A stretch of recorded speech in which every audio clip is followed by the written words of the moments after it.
Like a badger poking its head out of its burrow after a long, hard winter, this badger is poking its head out to talk once again about Path of Exile. It's been quite the drought of Path of Exile news, but today we have at least something to grasp onto, something to talk about. A new teaser has dropped for the 3.17 Atlas expansion league, and it's looking like it's called Siege of the Atlas. Now, at the intro of the video, you may have seen the short teaser right there. That's basically it, but we're going to watch it again, and I'm going to talk over just a couple of very initial thoughts that I have about what is going to be happening in Siege of the Atlas. Keep in mind, this is totally off the cuff, and me just experimenting with ideas that are in my head. However, let's watch this once again, shall we? So, the February expansion date reveal right here.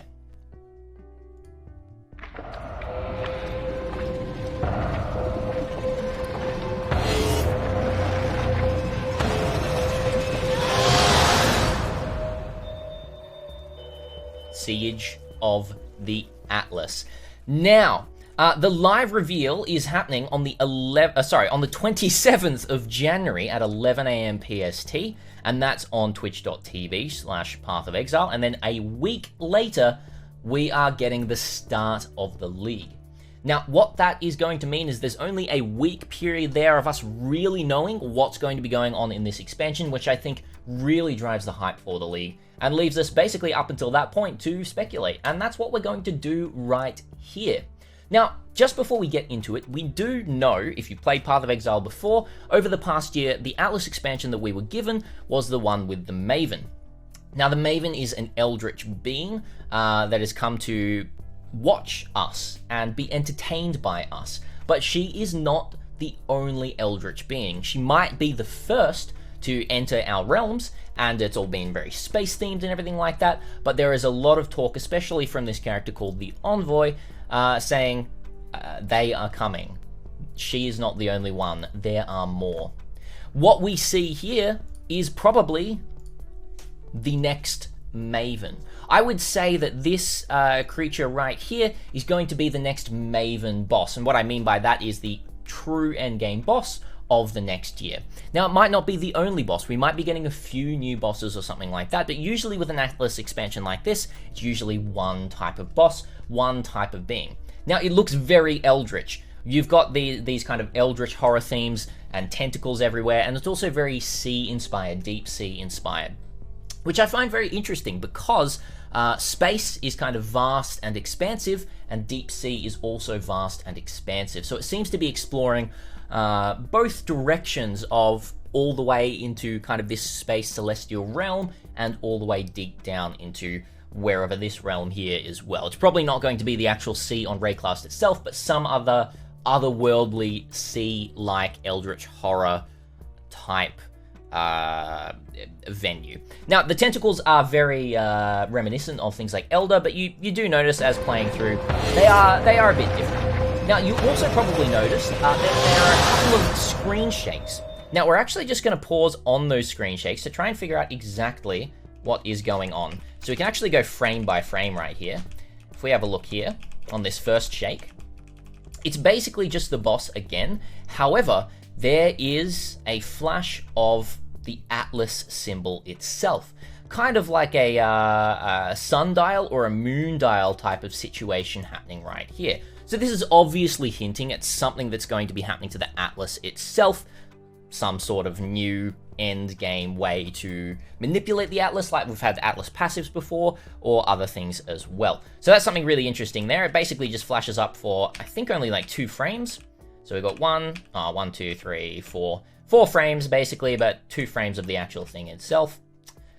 We do also notice that the supporter pack, I'll have a look at this in a moment, but one of the supporter packs, of the core supporter packs now, is very much based on this kind of squid-like or jellyfish-like blob on the head. And this body with like the red eyes and the wings and everything like that as well. We'll have a look at the supporter packs, we'll have a look at a couple of other things as well. But let's move forward, shall we? So, going on to the next flash, we've got something else happening. It's not a lot, but it's something to, if we actually just hang on, let me This one here, let's see where it is. So it looks like that boss is diving down and coming towards us, and it is there, right there. But there was a small flash before this point. We can really see the detail on the boss right here. So the jellyfish head right here, the mouth, the glowing eyes, the massive tentacle wings. It's going to be a very, very interesting boss. Whether this is like a subordinate of Maven, or whether it's, you know, above Maven in terms of hierarchical things or anything like that, we don't really know. But let's just shift forward a little bit here. Where is this flash?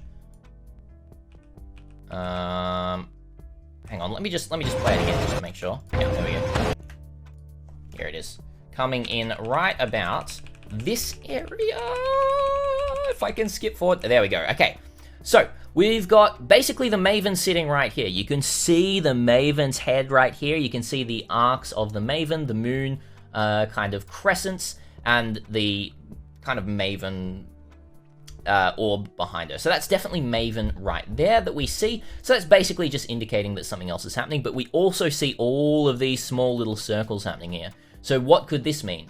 These look like types of slots that you can put maps into, specific maps even potentially, that you can put these into, and you can maybe alter the specific maps themselves within the atlas. It very much looks like the type of circle that you would socket either a map or just more Watchstone stuff happening. But if they just keep doing Watchstone stuff, it's going to be a little bit strange. But there's lots and lots and lots of holes of that right there. And then we can move forward here. One more flash. And we have a massive, massive orb of what looks like eldritch tentacles all bundled up into a big round ball.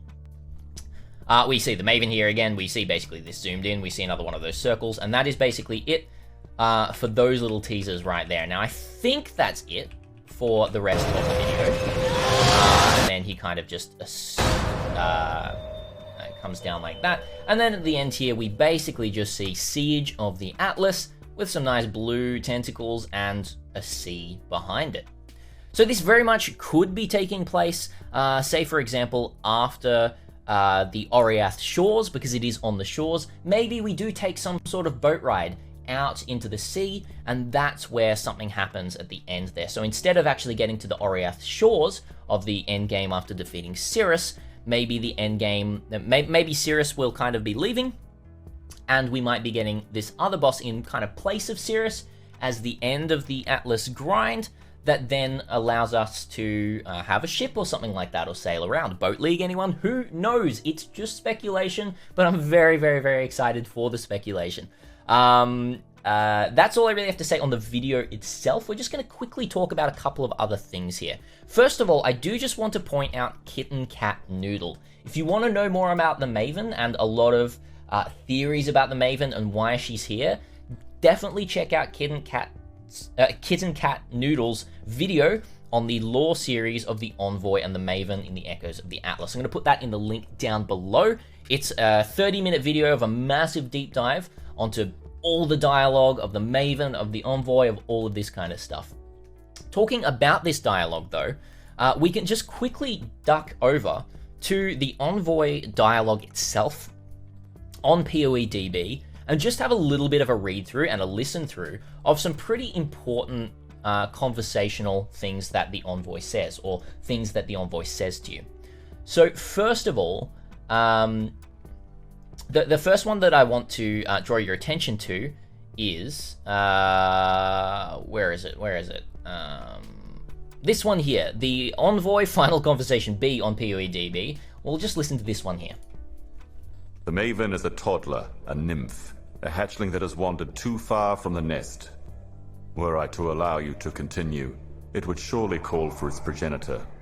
Were I to allow you to continue, you would drag all into its gaping maw. The Maven is a toddler. Oh, I'm playing it again. So, this piece of dialogue is talking about Maven basically being potentially at the bottom of some sort of hierarchical system of eldritch beings. A hatchling that has wandered too far from the nest. Potentially, this new eldritch being in the Siege of the Atlas that we see in those images is potentially Maven's father, or Maven's mother, or something like that. Where I allow you to continue, it would surely call for its progenitor. So that is potentially referring to this new being. Were I to allow you to continue, you would drag all into its gaping maw. Now, gaping maw, I'm kind of just reading into things here, but there's the kind of imagery that's often used in kind of sea horror and everything like that, the gaping maw of a sea monster. But, that's very much reading into things. However, I do think that something is going to be taking place in some sort of sea environment, obviously, from what we've seen from the expansion itself. The next one is this one right here. Let's listen to Conversation C. The Maven must be protected and guarded. A mercy for you both. The end is delayed but not prevented. Savor your remaining time, I urge you. Prepare for its arrival, I urge you. Prepare for its arrival, I urge you. Whatever it is, it seems like it is coming. It seems like they are coming. They are coming.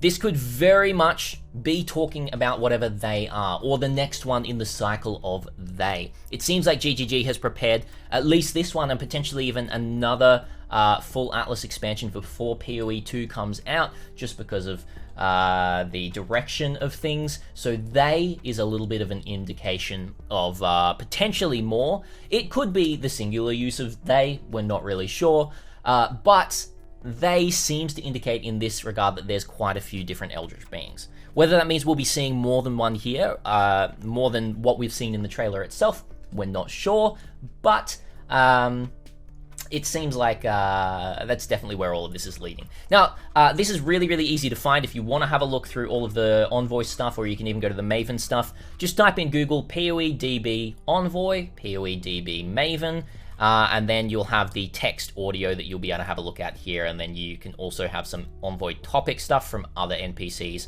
while basically Kirak talking about the Envoy right here. Kirak talks about the Envoy, assuming the Envoy serves Maven, but if that isn't true, then we may soon have a bigger problem on our hands. So obviously heralding something much larger and much more devastating to Rayclast coming. Now, the last thing that we want to have a quick look at is very quickly, we just want to go to the shop, we want to go to buy packs, and we just want to quickly highlight that whatever supporter it is, it's one of these ones down, the Ravager supporter. This is basically that boss right there that we see, just without the wings, although you get the wings itself. So the Ravager supporter pack. So this could even be called the Ravager, probably not, they're probably not going to be giving that sort of spoiler, but it's obviously an indication that the Ravager is coming to ravage the land of Rayclast. This could also mean that we are also going to be getting a fire boss. We could be getting a more celestial boss like this one. We could be getting a more dark boss like this one that is definitely very, very Elder-like. And then this one here isn't really boss-like, but it's the first supporter pack. So we got this one, and then we got 1, 2, 3, 4. So my thoughts here is that we might even fully be doing away with Cirrus and the Conquerors, and instead we're going to have these 4 new bosses right here coming through, potentially in place of the Conquerors, and then maybe another endgame boss at the end of that, or a combination of all of them. It's really, really, really hard to see, but considering the theming of the February expansion Siege of the Atlas is sea themed, from what we can see, lots of C's there, we can probably guarantee that the flagship boss will be this one here, especially because it's shown there.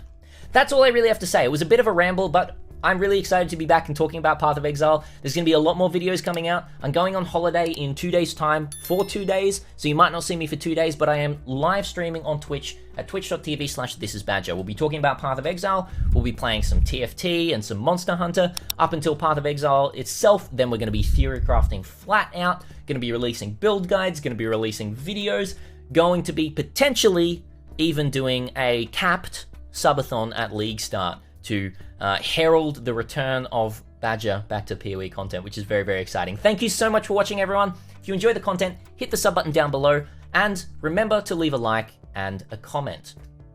Thank you very much. Until next time, Badger is out.